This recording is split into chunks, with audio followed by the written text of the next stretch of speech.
It's Hoffman Show. What's up? What's happening? Happy Monday, History Monday, here on the Team 980. Alex Ovechkin has broken Wayne Gretzky's record. That is certainly not breaking news to you at this point. We are going to talk about it on the show today. This show's weird in terms of time of day sometimes, and I always feel weird when we do this, when we have a top story of the day like what we have with Ovechkin, and then we don't actually start with it. So I wanted to say this off the top. This is not a reflection of anything other than the way we need to allot time on our show today, because we want to talk, obviously, about the NCAA tournaments as well, what UConn did yesterday on the women's side and Paige Beckers, and what's also next for her, and could that include DC, but also the men's tournament, that crazy Duke game on Saturday night, which is actually where we're going to open the show. But it is merely because we are on for 2 hours today, and we only have so much time, so instead of being able to kind of circle back around to Ovi twice, we're going to do a big, huge Ovi chunk in the middle of the show starting at 4:30. Kind of my thoughts on the record. We'll play you some of the sound. If you haven't heard Joe B's call or John Walton's call, both are exceptional. We got that for you. You'll hear a little bit from Ovechkin as well. So we are going to talk plenty about Alexander Ovechkin breaking this record today, but we will do that starting at 4:30, and we're also going to take your calls then at 301-230-0980. But because we have this limited time today, I want to make sure we get everything in, and this is just the best way to organize the show. It is not reflective of trying to lessen anything that Alexander Ovechkin has done, because what he has done is remarkable, and we'll get to it at 4:30. Also, as proof of how much we care, we called him one of the big guns. That's right.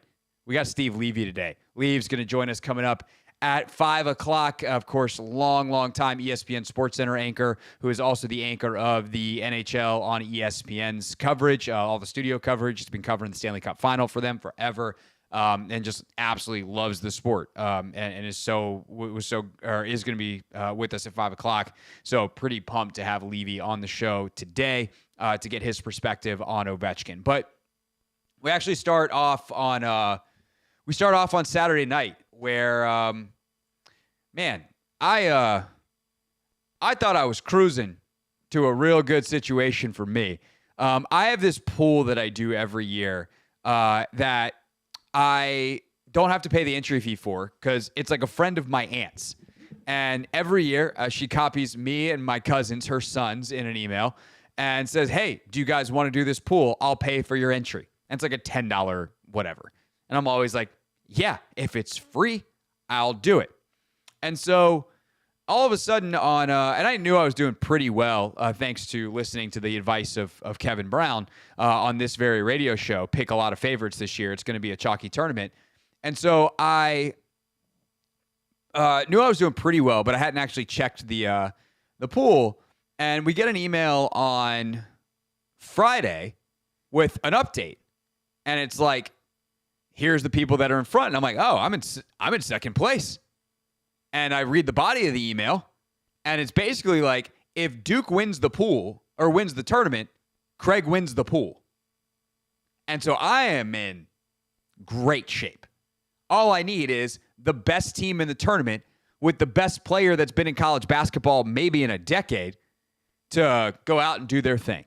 And sure enough, in the first half, they went out and did their thing. And for the first part of the second half, they're out there doing their thing. Double-digit lead, no problems. Just don't have the worst stretch to finish an NCAA tournament game in recent modern Final Four memory, and you're good. And then, Anthony Haynie, what did they do? They collapsed. They just didn't score. Yeah. They just flat out stopped putting the ball in the bucket. And Anthony, I'll be honest with you in the audience. You already know this. One, because you know me, and two, because we talked about it. I didn't watch this game live because it started at 9 o'clock. And especially, that's not entirely true. I watched the start of this game live. I did not watch the end of this game live. And I got up on Sunday morning and I saw an alert on my phone. So I knew how this game was going to end. But I had DVR'd it, taped it, however you want to phrase, whatever the digital, added it to my YouTube TV library. And so I'm sitting there watching this game back on Sunday morning. And Duke is just crawling closer to 67 points. And I know that the final score is 70-67, which is now somehow ingrained in my head. And I'm just kind of like, how? You're telling me that they're not going to score more than like 6 points for the rest of this game? I was like, maybe I saw the alert wrong. Maybe they won this game and they'll at least get to 70. And then like Proctor goes to the line and he misses the front end of that 1-1. And I'm like, oh, no. This is actually how this is. I've lost the pool and they've lost the game. And it's just unfathomable to me that a team who has a guy that's that good, nevertheless, 3 dudes that are going to the top 10, and we can't get more than 1 bucket in the final 10 and a half minutes from the field. That is, like, at some point, just call an ISO for Flag at the mid post or at the top of the key and run a 1-4 flat. Like, literally everyone else, get the hell out the way and let Cooper Flag go to work. I guarantee you give Flag 5 possessions, he's scoring on at least 2 of them. And it's not like Cooper Flag was bad. That dude is nasty. And my fingers, toes, and every other thing that I can cross in my body is crossed that the Wizards win the lottery and get to take that kid. Because he will change the franchise, whichever franchise it is that he goes to. And if it's the Spurs, I'm going to be so mad.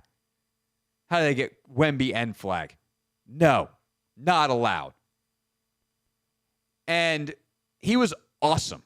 Knipple was great for the first 30 minutes. And the fact that they couldn't manufacture a bucket down the stretch to close that thing out is, 1, brutal, but 2, I think just the nature of college basketball. Because for as great as Cooper Flag was on Saturday night, has been the entire season, the AP Player of the Year for a reason, he's 18 years old. He reclassified. He's supposed to be a high school senior right now.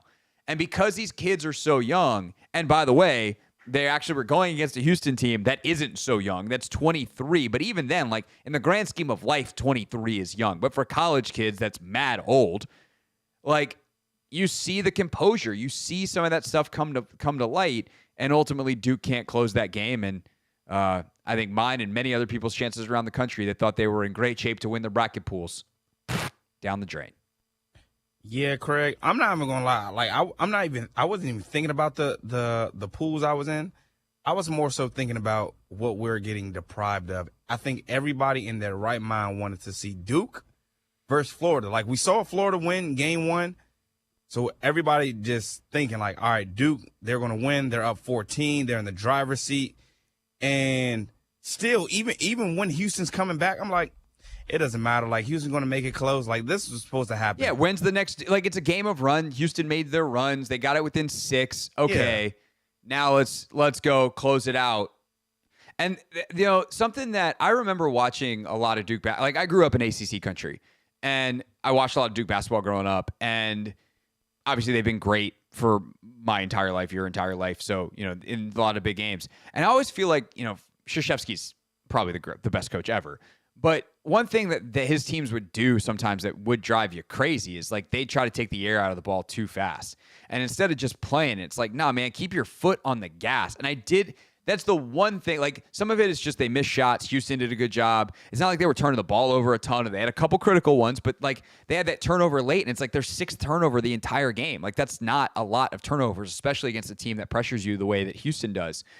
But they had some of these long possessions that then just kind of meh at the end. And it's like, nah, you played a certain way with a certain urgency. And I think when you take the foot, it takes a very special type of player and team to be able to take your foot off the gas, but then accelerate at the right time. It's what separates the LeBrons, frankly, and guys like that at the highest level to be like, I can slow this game down, take the air out of the ball, and then it's going to be me versus you, and I'm just going to win.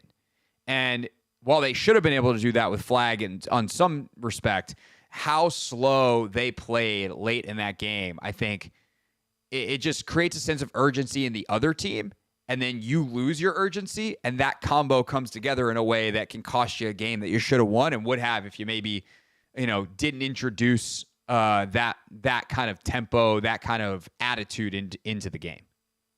Yeah, and I think just to your point, like Duke plays better when they're getting out into transition and things of that nature. And the fact that they wanted to, slow the ball down, try to execute. Houston's good defensively. Like that's their bread and butter. Like, yeah. So I think Duke sort of kind of played into Houston's hand a little bit, slowing the game down. And I think that's why Houston was able to, ultimately come back. But also to the Cooper Flag point, and this isn't, to take away from the season that Cooper Flag had. But I will say, Craig, if you look at all of Duke's losses and, the fact that Shire, put the ball in Cooper's hands at the end of games, he sort of kind of did come up short, like in each of those moments. Like you talk about the Clemson, he slipped and he fell.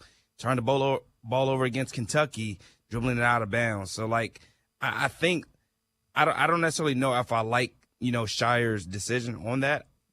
I mean, I do. He's the best player. Get him He's the the best ball. player in America. But, You just didn't figure it out. But it is a good reminder that he's 18 years old and that he's not immune to pressure. But also, like, I know that in the USA Select scrimmage last year, he, like, hit some game winners and things like that, against the Olympic team that wound up winning gold. So, like, I have no doubts about Cooper Flag's clutch ability in the long term.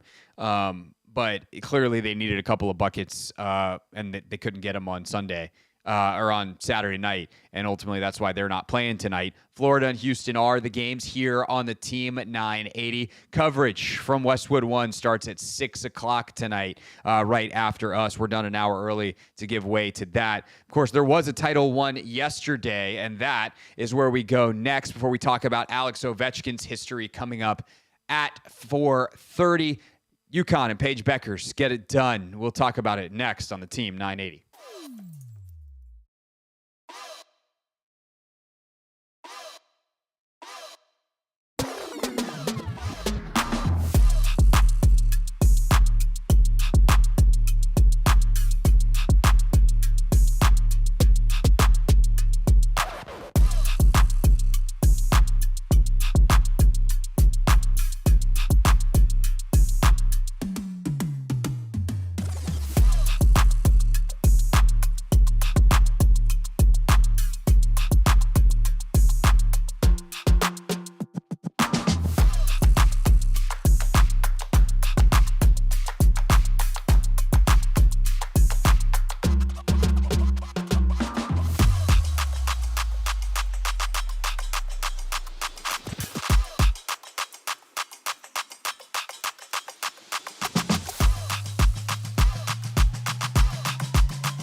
It's the Hoffman Show. We're on the Team 980, always live as well on the free Odyssey app, streaming live on YouTube too at the Team 980. Men's champion at NCAA Hoops gets crowned tonight. The ladies crowned yesterday, and Paige Beckers finally has her crown. What a final call, by the way, by Ryan Ruocco on ESPN.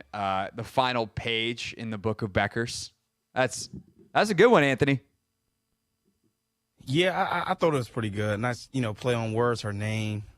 He did what needed to be done. I was like, ooh, that was, because sometimes those the scripted ones get real cheesy, but that was really, really good. I liked it. 12th national championship for UConn, and it's got to be one of the most dominating performances in the history of like championship finals. I mean, there have been some dominating performances in game sevens over the years in various sports where like, oh, it goes to 7, it's all here. And then it's just like, dang, that wasn't what we wanted. That was not a competitive game. But I think for UConn to do it like this, when it's against a team in South Carolina who's, one, the defending champions, two, they beat the brakes off of in February. UConn beat the crap out of this team once already. So South Carolina had to come in and be like, all right, we're going to be ready this time. Like, they're not doing that again. This is a prideful group. It's super talented.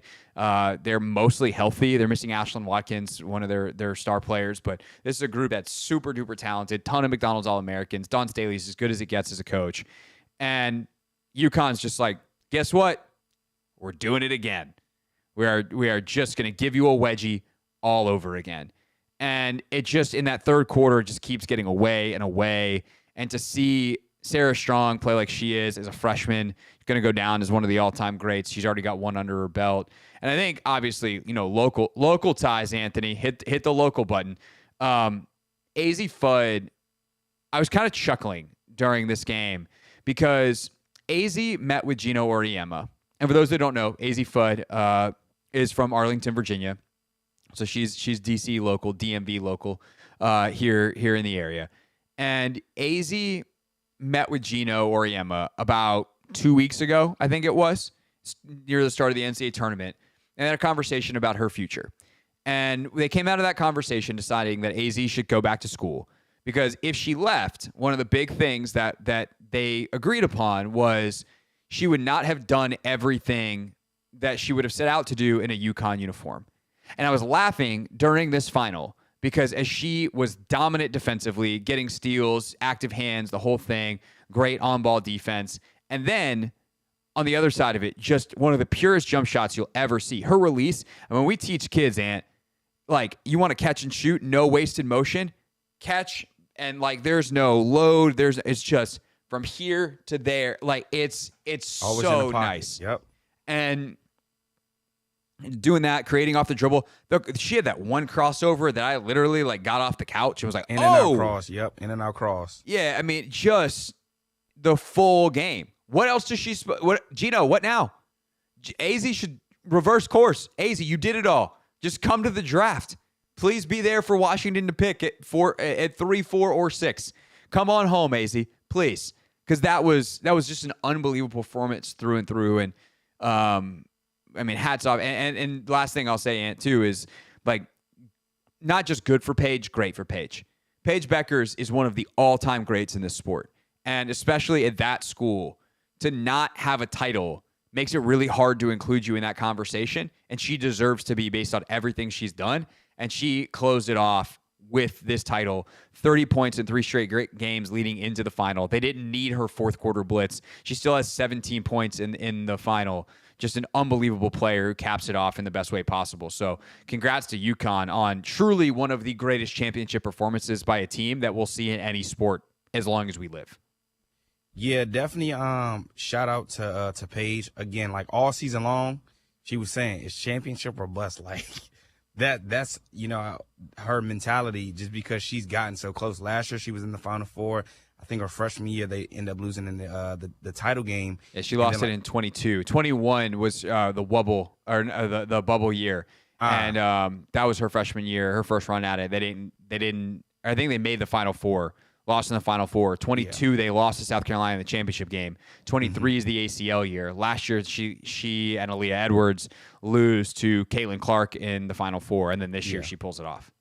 Yeah, so just, huge of her to, want to get to the mountaintop. Like when you go to UConn, that's what everybody, wants to do. And for her to, be able to go out on top is definitely huge for her and her career. And I think it's scary though, because Sarah Strong is just a freshman. And I'm not going to say, there were moments like Paige was obviously the best like throughout the tournament, but you had games where AZ was going off and then you had games where Sarah Strong was going off. So the fact that she's leaving that behind, I don't know, people should be a little scared of, what Gino has, cooked up. And it's good to see UConn back on top, after 9 years. Yeah, I mean, I don't think anyone's going to be like, oh, thank God, Gino really needed one. No. But no, it is. I mean, it definitely is cool to see what Gino sticking around paying off.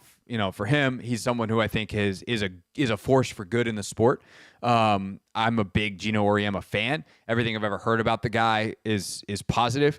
And I think he's been great for the sport. He spent a lot of Final Four weekend advocating for the sport and being like, he could just be like, I'm just going to be quiet and focus on my team. And he's like, no, like some of the stuff that we're dealing with is ridiculous. These double location regionals and all the TV is in the middle of the afternoon. I'm sure the number's about to come out and I'm sure it's going to be huge, but like it should have been last night. It should have been in prime time on a Sunday night. We all know that's the number one TV spot because that's when the Super Bowl is and the Oscars and the Grammys. Like the biggest shows on television are in that Sunday prime spot. And if you're going to screw up the schedule and all of a sudden make the women go Friday, Sunday when they've been playing behind, the day behind the men the whole time, then why change it now? Like that's just, or why now all of a sudden is it not in prime time? If you want the prime Sunday spot for something else, then do it. But point is like, I'm very happy for that program. And the moment that Gino and Paige share as she's coming off the court, it got me. I cracked a little bit. I definitely may shed a tear, Anthony. Me and my old age over here at the ripe old age of 35, getting all emotional. But it was clear how much it meant to them. And Paige afterwards, so funny. Hey, what did Gino tell you? He said he loved me, and I said I hated him. And that's what that relationship is. And I think in part because Paige stayed so long, and like also the life that Paige has led. Like she's only 23 years old. She's a young woman, and she should get to live that quasi childhood and not be expected to be a full-fledged adult because she's not yet. But also realistically, she's an incredibly mature young woman who is, I think, wise beyond her years on and off the floor. And because she was there so long and was famous in a way that none of his players had ever been with the NIL and all of this stuff, I think that created a very, very special relationship between those two. And to see it play out and end in a championship is pretty freaking cool. We'll talk more about Becker's future coming up at 5:15. Could she wind up in D.C.? Look, she's going to be the number one pick in the draft. Right now that is held by Dallas, but do not rule it out. I'll tell you more why at 5:15. Coming up next, though, we have delayed long enough. We've said the things we need to say about the hoops. It's ice time. Alex Ovechkin, he's the NHL's all-time leading goal scorer, and we're talking about it next on the Team 980.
chasing days are done! Alex Ovechkin is the greatest goal scorer in the history of the NHL! That's Joe Beninati on Monumental Sports Network with an exceptional call of history. Alex Ovechkin's 895th goal. The chasing days are done.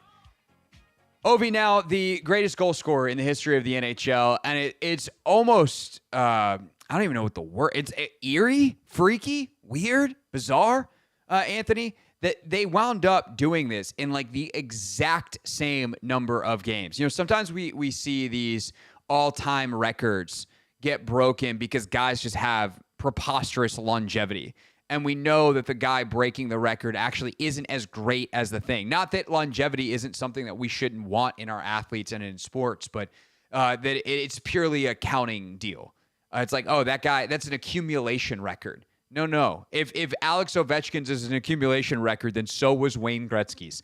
The greatness over time, the longevity of quality is the thing that is most remarkable about this.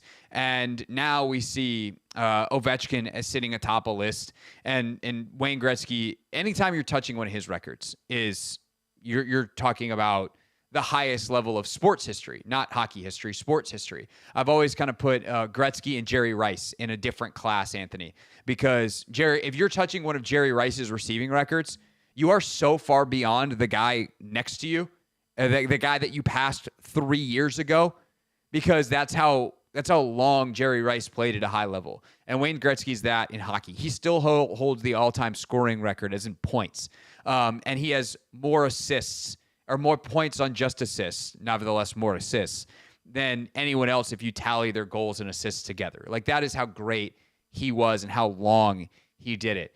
And so if you are touching one of those records, you are doing something so extraordinarily special. And Ovechkin has done it with one team through mostly winning. It's not like he's accumulated a bunch of goals in bad seasons. Of course, I think the playoff struggles are documented up until 2018, and certainly you wish a couple of times since then they could have made some deeper runs. But as a regular season hockey player, there just aren't that many better. And I think the other thing that really stands out to me, Anthony, and this is where I want to open up the phones at 301-230-0980, is that done it, all in one sweater part, is that done it in DC part. We've never in DC had an athlete like Alexander Ovechkin. Ever. And most cities have not, to be fair, to DC. There aren't a lot of cities that can say a definitive top 10 player in the sport played here. Boston is the rare exception. They've got multiple, right? They've got Bill Russell and Larry Bird as Celtics. They've also got, some guys on the Bruins they're kind of on that list.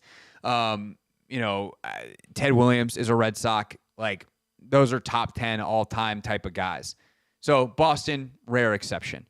But to have a guy for their entire career the way that we've had Ovi in DC is just exceptionally rare. One, guys don't do that anymore, and two, and haven't for a long time, especially in this sport. Gretzky wore, 3-4 different jerseys by the time it's all said and done. And you have a guy in Ovechkin that's been here the entire time, undoubtedly the same. We'll see, she's only 22 years old, but Trinity Rodman's on pace to be one of the greatest soccer players we've seen if her back doesn't cause problems. But she's already talked about the fact that she wants to go to Europe at some point and play. We had Michael Jordan, but the Wizards era Michael Jordan is literally like a joke, even though he was still remarkably good when he was here.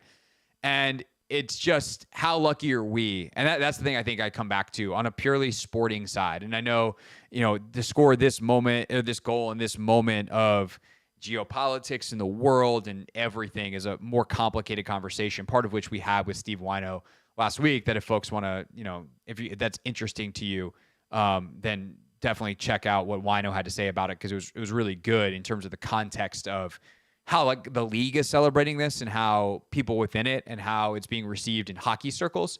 But I think purely as a sporting achievement in this moment right now, my reaction to this was like, man, it's pretty freaking cool that we got this guy here because most fan bases will never get to experience this. Yeah, I think that's a pretty cool thing, but also the fact that, we get to witness this, like the fact that I'm alive to see, LeBron break a record, and now Ovi's out here, breaking records. But even think about LeBron, right? Like, who does LeBron and again, these are grown ass humans. They don't belong to anyone, right? So like, no one take this literally. But in terms of like the sports character, who does LeBron belong to? Like, I would say mostly Northeast Ohio and Cavs fans, but like Northeast Ohio is a region, but that one's different because he's from there, like truly from there, of there.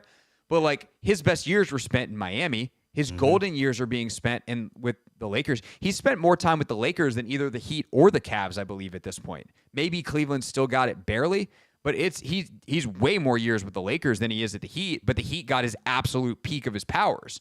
So like, who does LeBron, quote unquote, belong to, right? I don't know. Who does Alex Ovechkin belong to in terms of the sports character, the sports personality? The District of Columbia, Washington, D.C. And that I think is so exceptionally rare and cool and should be appreciated. And I think is appreciated, frankly, by Caps fans and even D.C. sports fans for whom the Caps are their third, fourth, fifth team on their favorites list. Yeah. So on top of that, I just think it's crazy though that we get to witness players, athletes break records that no one thought was, attainable in a sense. And I remember being a little kid, having, the Capitals draft Alex Ovechkin and being like, who's this grade 8 guy? And then for him to, have his career and like continually, break record and, bring a championship to the city and just spend his entire livelihood here. I think it's incredible because, again, I was a little 8-year-old boy when like he first got drafted. And now, he's out here doing big things, breaking records, and, has the Capitals, first in the Eastern Conference. Like, I think if you ask a Rooster, if you ask, anybody on the G&D show, they would have said the Capitals are exceeding, expectations. Yeah. And the fact that, he's doing this on a winning team while leading this team while he's 40 years old, I think is even more remarkable. And the fact, Craig, this guy broke his fibula in November. He missed 16 games. Yeah. And still came back even better. Like, it is crazy. So, huge testament to, who Alex Ovechkin is. Again, like 20 years of doing this. This just takes nonstop dedication. And I'm proud of the work that he's put in the last, 20 years and what he's brought to the city of DC. I think the other thing that like is remarkable about this is the level he's playing at right now. I mean, literally the last month is like as good as he's ever been. Man. And I'm by no means a hockey expert. And I think like, we talked about this off the very top of the show. I've had people ask me in the last couple of days, especially as this has been the story, right? Why don't you talk about the Caps more? Why don't you talk about Ovechkin more? And it happens with some frequency anytime the Caps like really bubble up in the news. And what I tell those folks, and typically they go, oh, you want to know what? That's fair, is hockey just isn't my thing. And that's fine. I'm not here to say that my things are better than your things. I'm here to yuck anybody's yum. Hockey's a great sport. I thoroughly enjoy going to games when I go. I've been watching a little bit more as of late, knowing that this playoff run is coming and it's going to be a bigger part of our show for a couple of months, hopefully, as they go on another Stanley Cup run. And so I've been watching a little bit more, and like I'm like, oh yeah, this is good. I just typically I've been a basketball guy. Obviously, I spend a ton of time doing the NFL stuff. I have some other things that are interesting to me, soccer world, etc. And especially as women's basketball has blown up, and like that's something that I've always followed, and it's become easier to follow. That's taken a lot of my time over very similar seasons. And so if you care a lot about Ovechkin and about the Capitals, you probably know more than me, and listening to my perspective on something like this, or on a game-to-game basis, especially, like, what am I going to teach you? So it's not that I'm ignoring or disrespecting your sport. in your favorite sport. But that's when I think it's fun to just notice and appreciate how much this has captured the attention of even people like us who are sports fans who love greatness or athletic greatness and can so easily appreciate what it is by reading the perspectives and listening to the perspectives of all those people who do follow this on a more regular basis. But I think when you break a Gretzky record specifically, no one needed to explain to me how special this was. It is just so self-explanatory of how great this is. That doesn't mean there aren't great stories to be told. That doesn't mean that there isn't more context that makes it all the more miraculous. But to get back to the point that that I was making before I veered off of this, I was kind of gearing up for this. As I said, watching a little bit more, reading a little bit more, making sure that I was locked in on some things, that I was ready for the show and to talk about this stuff. I didn't get very far on the ramp because the way he's played the last 2 weeks as this record has been like, oh, is he going to break it before the end of the season? Yeah, I'm pretty sure he is. Like, how fast? Oh, it's done. He's scored at such a crazy rate that the NHL's probably pissed. Like, this could have been a couple weeks long thing. Hey, can we get past the NCAA tournaments and we could be the biggest story in sports for a week as Ovechkin chases it? Nope. Hey, he needs a hat trick to get it Friday night. Oh, he scored 2 and darn near got a 3rd late in that game. And instead, he goes and breaks. Oh, can they make it home games this week? We had talked about if he doesn't break it over the weekend, are we going to do our show live at Capital One Arena this week? Don't need to anymore. It's done. If the Caps want to have us, we'll come out and say hi. But we're not going to be there because Ovi's about to break the record because he already did it. Just the level that he's at right now on this team playing this well, it's crazy special. 301-230-0980. What's it mean to you, Caps fans? Your chance to chime in before Steve Levy joins us at 5 o'clock to discuss next here on the Team 980.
It's Hoffman Show. We're on the Team 980, always live as well on the free Odyssey app. ESPN Steve Levy joins us in 10 minutes to talk about this. Carlson will make his way to the neutral ice, dropping it for Dylan Strome. He and Chikrin will team up and glide through center. Right side to Wilson. Centered up. Ovechkin has it. He scores! He scores! Alex Ovechkin scores 895. There's a new goal-scoring champion, and his name is Alexander Ovechkin. He has done it here on Long Island. His teammates mob him. There is but one. Alexander the Great, the greatest to ever do it in National Hockey League history. What a call by John Walton. Oh, my gosh. That was... I think we got an echo situation. I think I know how to fix. I think if you turn the computer off, or if I do that. There we go. Now we should be good. But what a call by John Walton. Just a exceptional job on the radio here on the Team 980, as heard here on the Team 980. The moment is so cool too, because he scores it, bangs it home, and then the dive on the ice, the teammates just exploding out. You can see how much it means to everyone. It's just a heck of a moment. So what it mean to you out there? 301-230-0980. AP's in Greenbelt. AP, thanks for calling. You're on the Hoffman Show. Hey, what's going on, Hoffman? How you doing? Good, man. Hey, as far as what it means to me, I mean, again, as I told Rooster earlier, it's we got a Hall of Famer, man. We got Alexander Ovechkin, who's forever, going to be immortal in the hockey sport of, the NHL, man.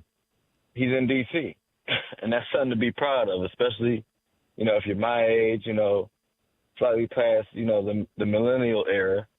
But this is something to be proud of. I mean, few, if not any, can do this. Like, he's past the great one. The great eight has passed the great one.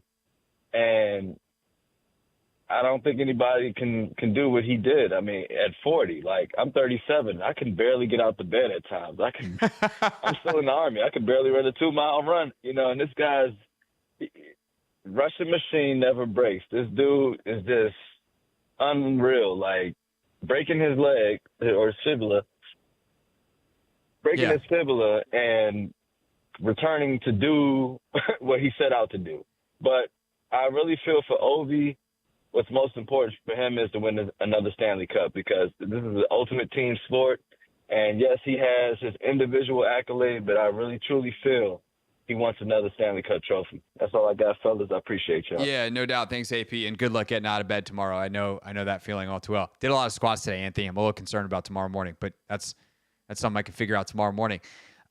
One thing that AP brings up there tangentially that I want to unpack a little bit more is, the kind of Russian machine never, like, he's such a distinctive personality. And I think that's another thing that resonates. Like, Sidney Crosby is probably going to go down considered the better player because he's got 3 Stanley Cup finals, and all of them went through Ovi, and it's really hard to make. It's like, I can try to argue that player for player, Peyton Manning was a better quarterback than Tom Brady, but eventually, like, and if they match up head to head once or twice in the playoffs, and Brady gets them both times, and it's like, it's a team sport, man. I watch the games, and what Manning does is more impressive. If it happens like 6 times, eventually you got to be like, all right, fine, the other guy's better. And I think one of the things that I love about Ovechkin as an athlete, as someone who wears the DC sweater, wears the DC colors, all that kind of stuff, is he is such a distinct personality. The physicality he plays with, he's just bigger than other dudes. Like, there's just so much there with him as a distinct character that is not always the case, and certainly is not the case with Crosby. Like, Crosby is as cookie cutter as they come. That's not to diminish his greatness, but like if you think of the identifying characteristic of Sidney Crosby, it's less easy to define. I think Pittsburgh fans would probably argue, well, he's a winner, and like that's hard to argue considering his track record. But also late down the stretch here of his career, the Penguins are now in a bad spot, and we'll see if he even finishes his career in Pittsburgh. I think for Ovechkin, it's much easier to have those memories of those distinct moments and the personality and, you know, the fountains and the this and the that. You know, the goal back when he was young, the twisting, turning over his head deal. Like you remember those because of the distinctive personality that he was. And in some ways, like, you know, I think LeBron suffers from this a little bit as well. LeBron has had enough signature moments at this point, and kind of he's such a unique athlete that a moment like the block against Golden State stands out because it's just such clearly or so clearly a play that only he can make because of the athlete that he is. But because he is like this machine, and has always kind of said the right things and all that kind of stuff, I think there's probably less of that with him versus a guy like Jordan who seems to have a little bit more flamboyance to him. So I just think that's an interesting element of the Ovechkin love, the Ovechkin character, the Ovechkin story is how distinct he is. And it's something that, you know, we've talked about recently of our sports becoming homogenous. And, you know, Clinton had that amazing line what was it, like 2 months ago, Anthony? We're talking about the state of basketball, and it's a bunch of 6'7" kids with broccoli haircuts named Jalen. Yeah. And like we're just trying to find some unique characters, and you have a guy like Jokic who's so unique or whatever. Anthony Edwards, you know, super unique, and I think Ovechkin is that and has been that over the course of his career. All right, when we get back, we'll talk about it with a guy who's watched the entire thing with the front row seat to some very big parts of it. Steve Levy, ESPN's anchor of their hockey coverage, and of course the Sports Center great, joins us next here on the Team 980.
It's the Hoffman Show, second and final hour today here on the Team 980. Coverage of the NCAA Men's Basketball Tournament Championship coming up starting at 6 from our friends at Westwood 1. 6 o'clock, again, the pregame. We'll talk more about the game and about the end of Cooper Flagg's college career and what it would mean if he wound up in D.C. coming up at 5:30. Back to the women's game and a look ahead to the WNBA draft, which is a week from tonight. We'll also tell you our plans for that coming up at 5:15. But right now, we're still talking about Ovi. It is time for Not My Beat. Who's there? You are looking live. This just in. Not My Beat. And it is our pleasure to welcome to the show now Steve Levy, who hosts ESPN's hockey coverage. Watching him on ESPN, talking about all kinds of things for years, but always been right there alongside John Buccigross and their team for the hockey coverage. And Leaves, what a day for Alex Ovechkin this weekend, man. And like, to me, there's kind of two athletes that have always sat in a different tier in sports. And as a guy who also calls football games on the weekends in the fall, I feel like you'll either sign off on this or tell me I'm missing someone. But Jerry Rice and his records, the receiving records, anytime you get close to one of those, like, you've done something pretty spectacular. And same thing with any record of Wayne Gretzky's. So how do you try to put into context what Alex Ovechkin has done here, breaking one of the all-time records that Gretzky had? Yeah, I'm not sure there is context. I mean, it's phenomenal what he did. Listen, I'm a tinge saddened, quite frankly, that it's over.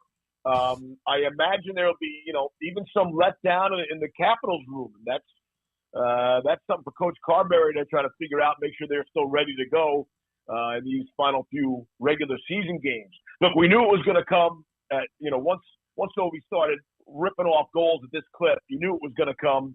And but now that it's over, tinge of sadness. There was so much excitement. It was so good for hockey overall, and especially for the Capitals and Ovechkin. Gretzky retired with 61 different NHL records, and I think he's down to 59. So he's still going to be okay. But Crosby's out of the 20 seasons of at least a point per game, which is also remarkable in its own right. And now Ovi with the goals. It's great for the game. I'm so happy for Ovechkin. And it looks like Alex is having such a good time with it, as are his teammates. And man, if they could ever finish off this season with a Stanley Cup too, well, then it's an all-time season, probably that no one's ever had.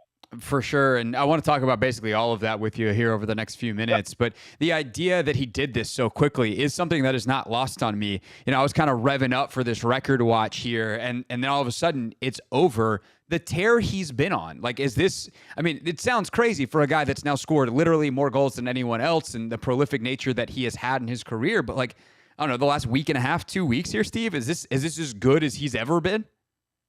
I mean, I'm with you. The guy's on fire. He's on a hot streak. And again, when you score this many goals, you think your entire career you're on a hot streak. And that's simply not the case. I think Wayne Gretzky did not score a goal in his final 8 games. So it's interesting down the stretch. And then they wound up playing the same amount of games, the same record to set the goal record. So it's phenomenal what he has done. And I'll be honest with you, as I always am, I didn't think he was going to get it this season. PK all along said he would. I think Mess was in my camp, and Messier's point was, and I thought it was a fair one, is that he was trying to get this record in critical, hard games against good teams while fighting for, first place in the division, fighting for first place overall in the conference, fighting really for first place overall in the league, so you can get home ice in the Stanley Cup final potentially even. So in these critical games where these games are important in the standings, usually those are, 2-1, 3-2 games. You're not playing many, 5-2, 5-3 games where goals are, being scored left and right. So the fact that Ovi does it, what do they have, 6 games left still or something like that? Yeah. 5 games, whatever it is? Yeah, 5. I mean, that's remarkable, the tear that he was on. And, part of me, the league was looking forward, I think, to carrying it, the momentum through the offseason. I'm sure it was already opening night scheduled next season in Pittsburgh or something like that, or against the Penguins in D.C. But it's a beautiful thing. it's been, I mean, just think of the run that hockey, the sport, is on, from the Four Nations and everything, that all the momentum there, the exciting trade deadline, now the Ovechkin chase. It's just been great. It's going to set up for an awesome postseason too. ESPN Steve Levy with us here on the Hoffman Show, talking about Ovechkin's record that he set this weekend, breaking Wayne Gretzky's all-time goal record, now 895 for Ovechkin, and every single one of them, Steve, in a Capital sweater. This is a sport where, we've had a couple of stars that certainly do this, of the Mount Rushmore types, but you also have a guy like Gretzky who wore a bunch of different shirts in his career. In some ways, I feel weird sitting here in D.C. asking you this, but as a historian of the sport, as someone who loves it, and someone who loves sports in general and knows what they mean to fans, like, how do you try to contextualize or say what it means to have this all happen on one team? Even more rare, right? In an era where, well, in a lifetime where athletes almost never get to call their shot, in terms of you almost never get to go out on your own terms. And I think part of a lot of athletes' own terms would be staying with one team. And, you mentioned, Gretzky, certainly the Oilers, obviously, and he might have saved the National Hockey League with the move to Los Angeles and all the attention that brought to traditional warm weather places in the U.S. and, all these other new markets popping up. So that was critical. But then he did bounce around. People forget he was a St. Louis Blue in one of those terrible Blues sweaters, for a year and a half or whatever. And obviously finishing up with the Rangers in New York next to Messier. So to do it in one sweater is awesome. I'm reminded of, like Steve Yzerman. Obviously Sidney Crosby, and I'm not sure Crosby finishes in the Penguin sweater. I'm really not sure of that. There's a lot of talk he could go. Maybe he goes to winds up in Colorado with his buddy McKinnon, and they try to win a cup together one more time. Raymond Bourque all those years in Boston, finishes up in Colorado. Like these guys look weird in other teams' sweaters, and fortunately for the district and Alex and the Capitals, and he's only been in that one sweater. It'd be really great for him, obviously, to finish out only wearing one uniform. But that's a real rarity in sports. Regardless of how great a player you are, you almost never get to call your shot that way. And it seems like everything aligns for Ovi to be one of the exceptions there, too. Steve Levy with us here for another few minutes on the Hoffman Show. You mentioned earlier, Steve, this is happening amidst a playoff race. This is the best team, or one of the best teams in the league, certainly right there atop the Eastern Conference. And there is of course, what does it mean for that part of it? But we've talked about that a little bit already. So I'll just ask you about the team. How surprised are you that Spencer Carberry has this team at this spot, and why do you think they've been so successful against expectations this year? Listen, I am shocked. I am beyond surprised, and anybody who tells you they saw this coming is absolutely lying to you, okay? In fact, I think a lot of people have the Capitals not even making the playoffs. That's where I'm at. And, remember, they snuck in last year, got the last spot, swept away by the Rangers. But you get guys who have career years. Carberry's doing a great job. We have a big love affair in the studio with Spencer Carberry and everything he's done. What they've been able to get out of Pierre-Luc Dubois is really commendable. The acquisition of some players, Chikrin the year he's having two quality goaltenders, signing them up. And by the way, I think Ryan Leonard's going to be a stud in the league. So, I think the good times are ahead. The Caps are now the envy of really, all the other teams that were in a down period and a rebuild for a few seasons, right? Like, Buffalo and Detroit. Now, Ottawa a little less this year, and Montreal a little less, because it looks like they're going to make the playoffs. And obviously, Washington could wind up against Montreal in the first round. But, you don't want to do a total rebuild, total breakdown. But the Capitals have done it the right way. And kudos to their management as well. Washington is the feel-good story of the NHL. And that was before Ovi got the record. And now they're on top. But again, if they could, cap this with a run to the Stanley Cup, man, are you kidding me? This would be all time. I don't care what sport you want to talk about. It would be, a Disney movie. Yeah, company man right there, Steve Levy. Make sure it's a Disney movie, everybody. Yeah. I'll make sure that the bosses see that one, Steve. Let's wrap up with that thought. Like, can they complete the Disney movie? Essentially, is the question. Like, what kind of chance do you give this team in the playoffs, and how much does? And we've seen these teams that feel, for blessed, preordained, whatever version of that you want to say. Like, we've seen these teams before that feel like it's their destiny to win, and with what Ovechkin just did, it feels like this team certainly could qualify for that. But they're also, as we said, they're one of the best teams in the league, just period, and have been all year. So what kind of chance do you give them to finish off the script here? So I think they're going to be close. I mean, I think the East is wide open, and I see Washington absolutely being the team to beat in the Eastern Conference. Washington, to me, they're thick, they're heavy, they're physical, they're hard. They've got the goaltending. They've got the lead defensemen, offensive players. They've got some shutdown guys. They're getting career years out of players. Tom Wilson can play on any team that I'm ever a part of for sure. What they're getting out of Protas now, Strome reaching his potential. I know Protas is hurt, but hopefully he's get back to the playoffs. Alex has turned into an unbelievable captain now, too. I think it's the leadership. And probably we don't see a lot of that because it's away from the rink. But I get the sense of the job he's doing. I mean, the East, to me, though, is much weaker. I would be shocked if a Western Conference team doesn't win the Stanley Cup. But you know what? The Western Conference playoffs are going to be such a battle. Whoever comes out of the West will be so beaten up and abused, I think. Maybe that gives the Eastern Conference team an advantage.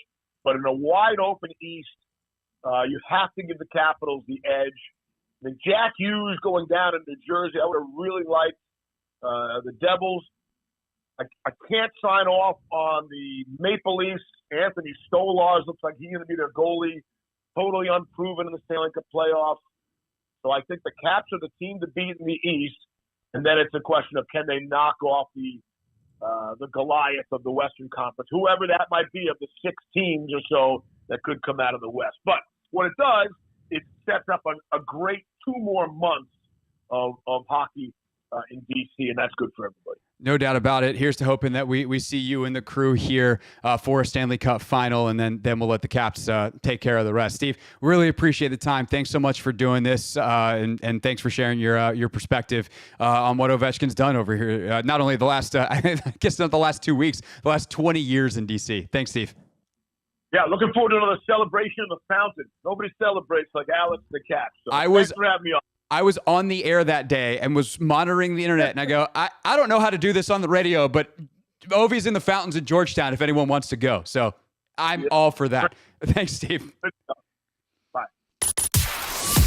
This is the Hoffman Show on the Team 980 and the Odyssey app.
It's the Hoffman Show. We're on the Team 980, always live as well, on the free Odyssey app. A week from tonight is the WNBA draft, and we will be live during it.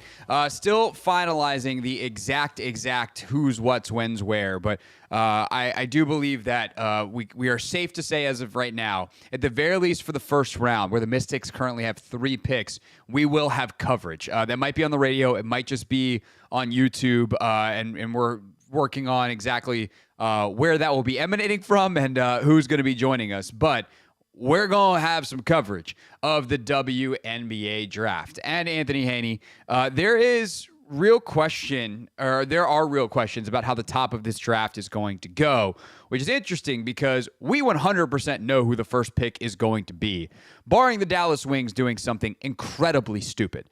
And I say that not to say that Paige Beckers is 100% going to be a Dallas Wing, nor do I think that there isn't a chance that 10 years from now, we look at Dominique Malonga, the French woman who is 19 years old, 6'6", and already very, very skilled, like really special, rare player.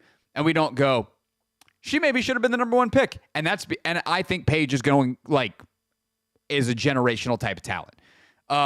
Malonga just might also be a generational type talent, and they don't make 6'6" skilled bigs very often. So with all that said, Beckers is the surest thing here. She's awesome in every way. But she has expressed, apparently, behind the scenes, some skepticism about playing for the Dallas Wings. And she has more leverage than any player in the history of the sport coming out, outside of maybe Caitlin Clark last year, but she might even have more leverage than Clark because Beckers has already signed to play for Unrivaled next offseason. She also, Clark could have gotten this too, but she could go overseas and make 7 figures.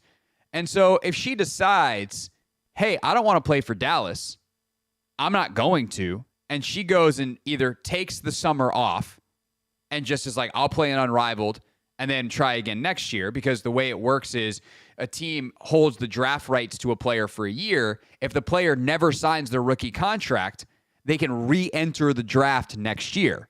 So it's not like Dallas would have her rights in perpetuity. So you got that as a possibility that she could just re-enter the draft next year after, a long season, take the summer off, and then play in Unrivaled, and then play in the W next year.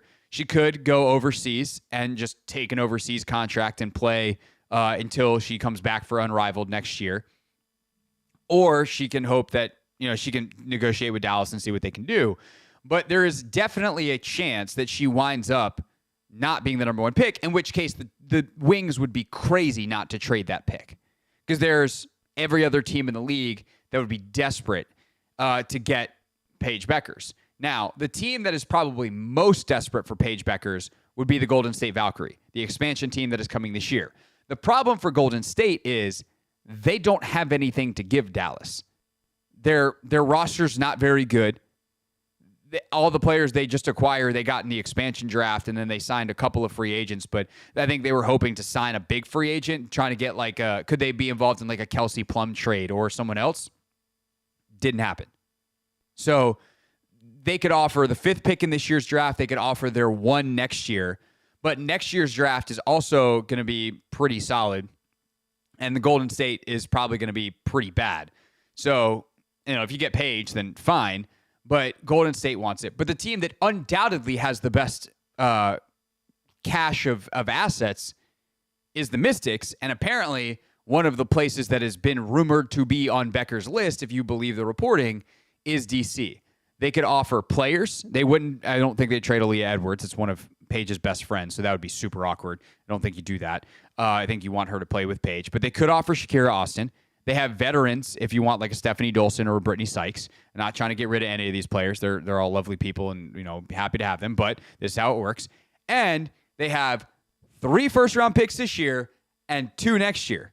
They got their own pick, which is probably going to be pretty good, and the Chicago Sky's pick, which may or may not be good, depending on how good Angel Reese is in year 2 and if she can carry a team, with Ariel Atkins traded from the Mystics for that pick and the number 3 pick this year.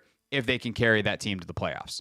So, yeah, I am fascinated by what this next week is going to look like in the WNBA, because I think it's calm today.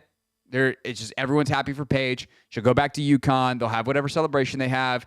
And then over the weekend, and maybe even by the end of this week, and we'll do more on this later in the week, this could get really, really, really real. And whether it's DC or somewhere else, Anthony, get ready for a very quick version as this week turnaround from week as in 1 week, not week as in WEAK. This 1 week turnaround to the WNBA draft and a expedited Paige Becker sweepstakes. If Dallas is willing to do this, and if she makes it very clear that she does not want to be there.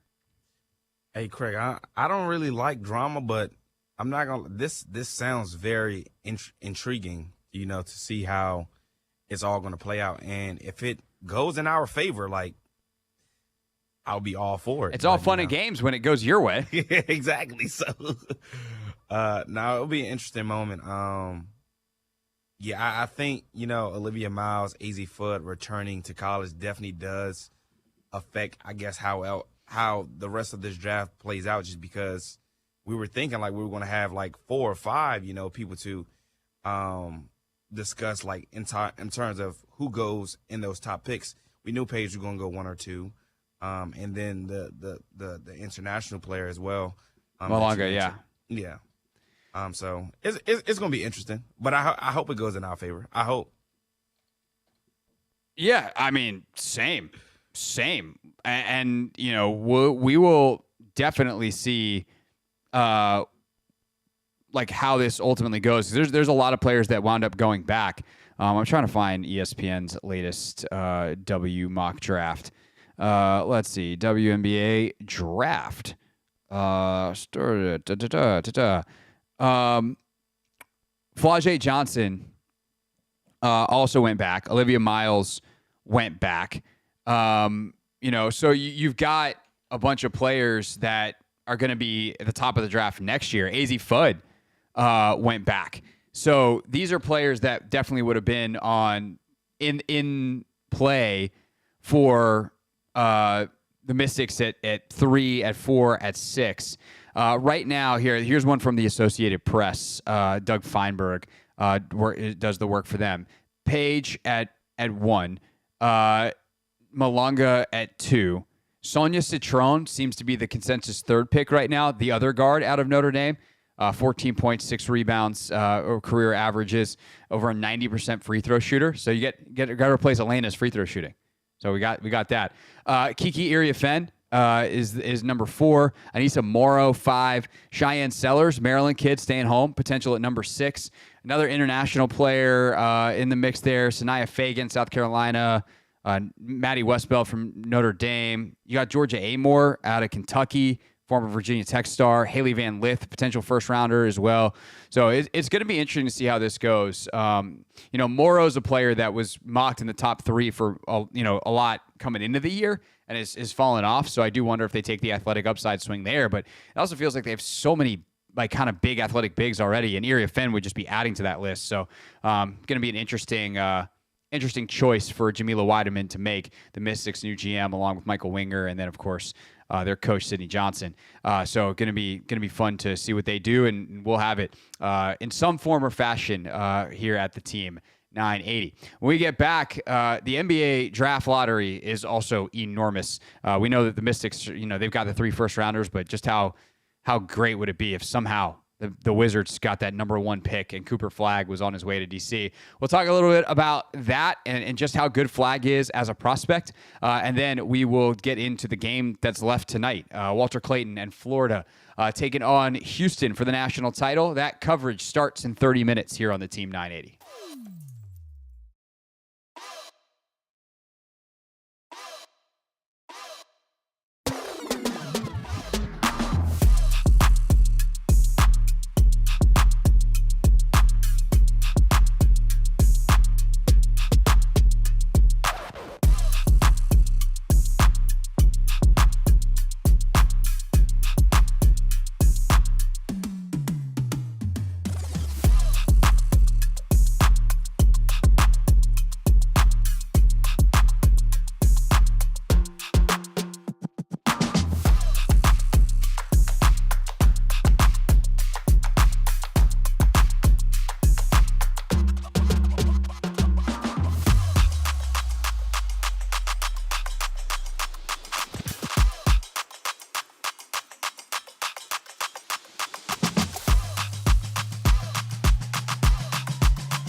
It's the Hoffman Show. We're on the Team 980, always live as well on the free Odyssey app.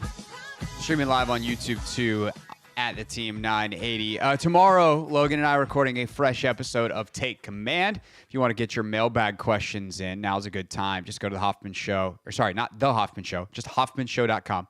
Go to our website, hoffmanshow.com, with no the at the beginning. Use the contact form. You can also hit me on Instagram at hoffman.sports.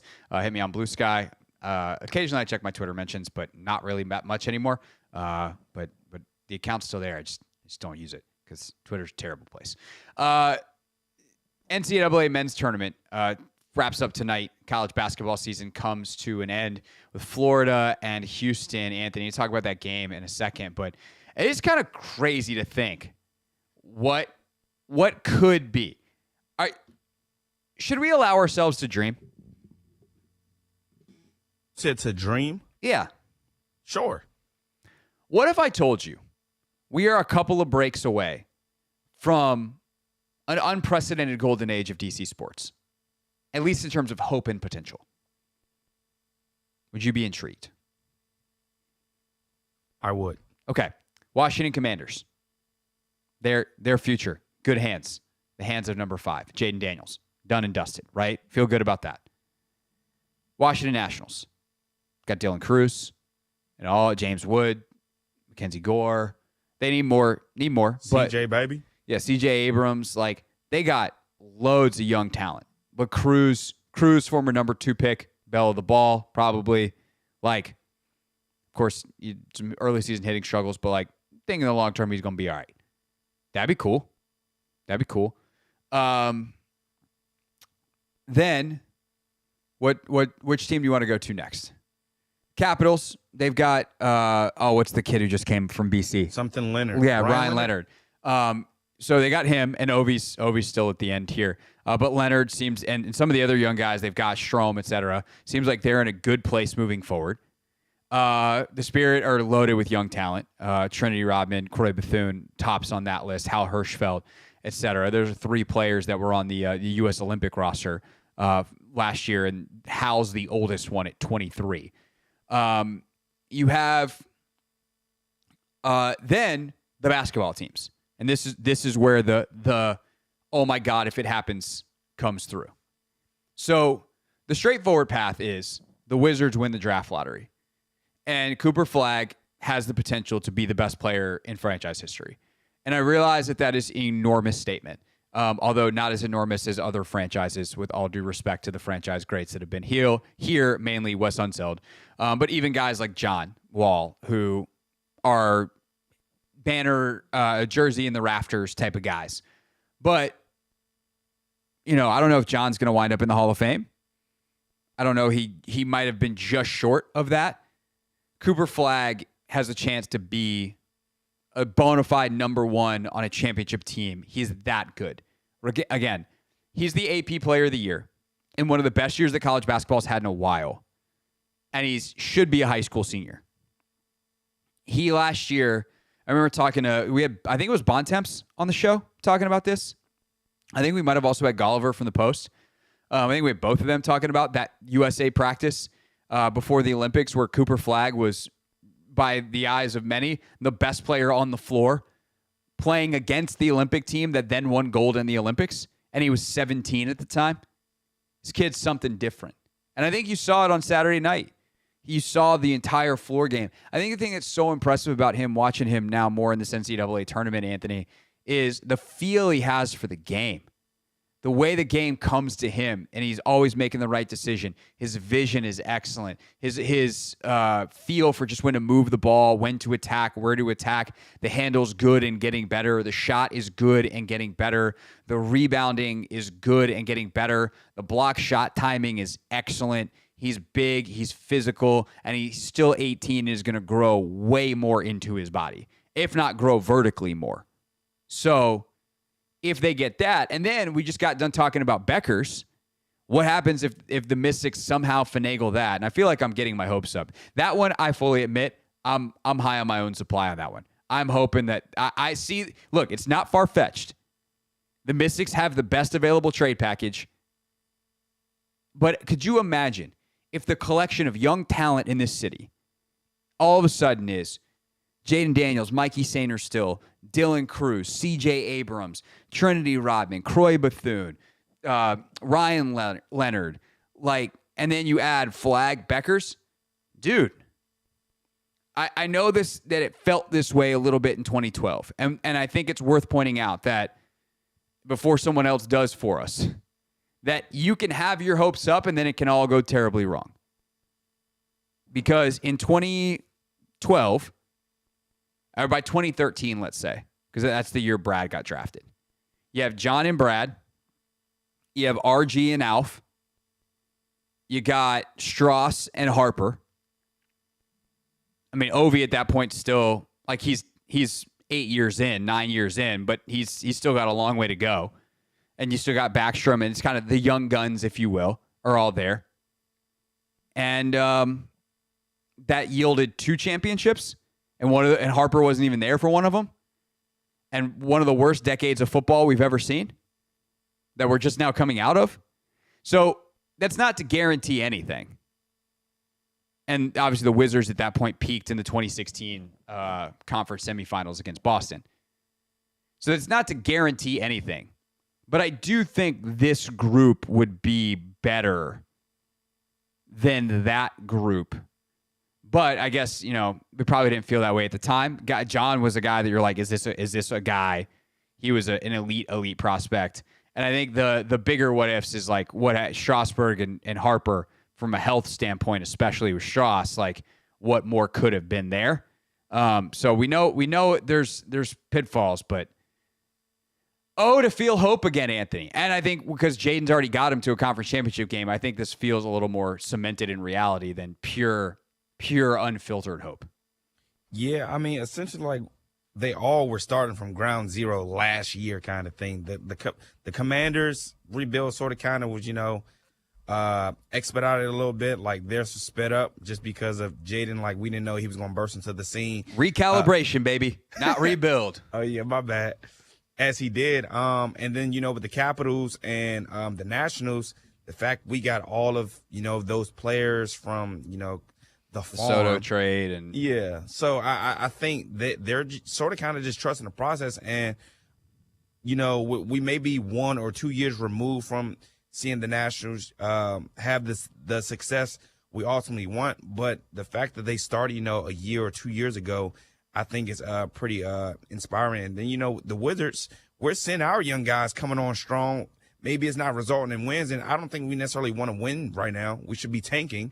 But the fact that we're seeing strides in, Bub's growth and SAR's growth, I think is an encouraging sign. So I think we're doing the right kind of thing. And the Capitals, we just got lucky in terms of how they've been able to, trade away some pieces, retain some pieces, grow the pieces, and then sustain that success.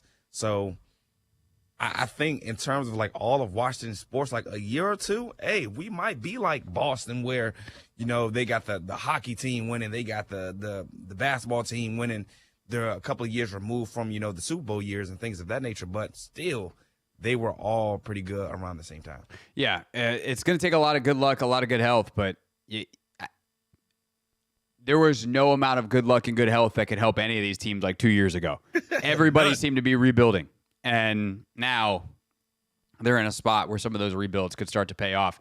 We'll see if they yield dividends. All right, we'll get into the actual game tonight before we send it to Westwood One's coverage of Houston and Florida. National championship game coming at you here on the Team 980.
Hoffman Show. We're on the Team 980.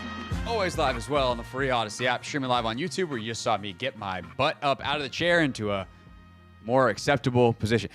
What if I just did the whole segment like this, Anthony? I was just down here chilling. This is actually how I sit during breaks. Anthony can confirm. This is very true. For those listening on the radio, I am slumped down in my chair. So I have a laptop in front of me, and I can barely see, like, it's at a normal laptop height, not like eye level that's good for your posture, but like, where most of us have our laptops, which is why we're all craned over all the time.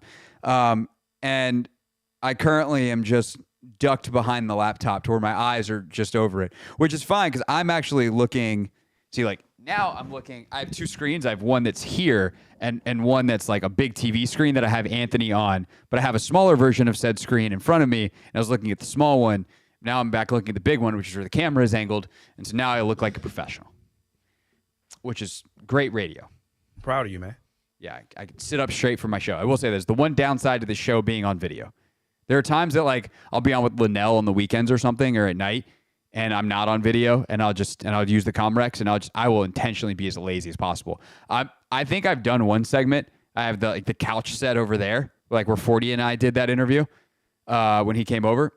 I'll sit on the couch and be like, if I lay down, can you tell? Do I sound like I'm laying down? That's lazy right there. You know another word for a lazy, Anthony? I don't. Efficient. Nice. Yeah. You know who else likes to be efficient?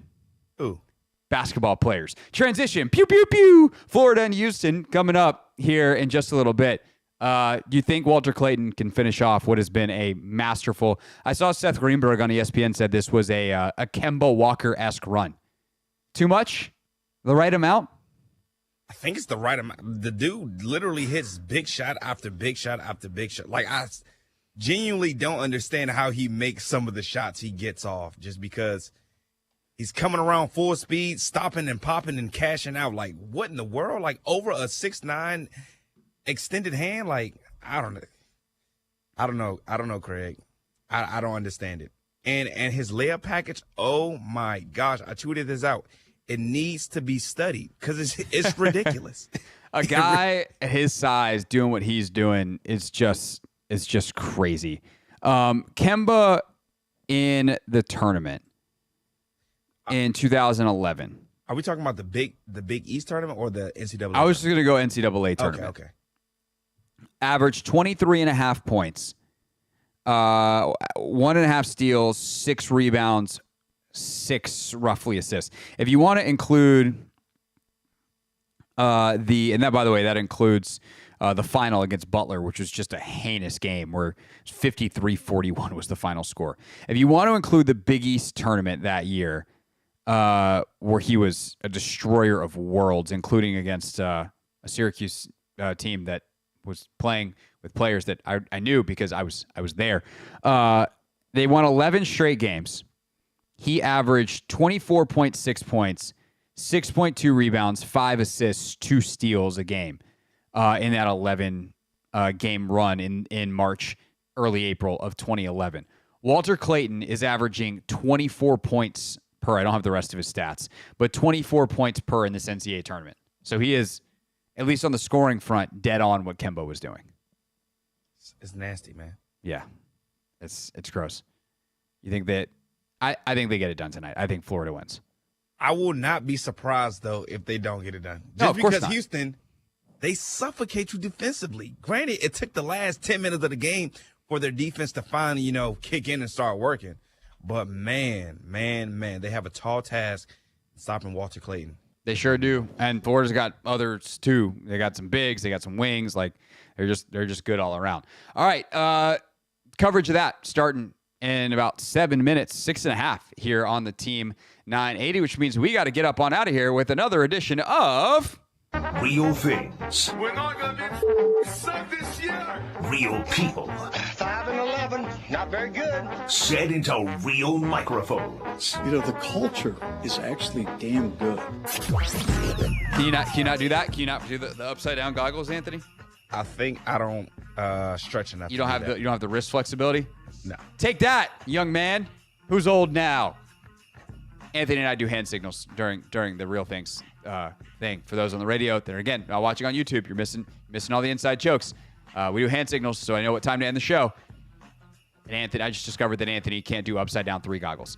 Ted Leonsis was on Grant and Danny today talking about Alex Ovechkin, the most important athlete in DC sports history. Alex is in a class by himself right now. When you break an all-time record in the league, and we've had MVPs pass through here.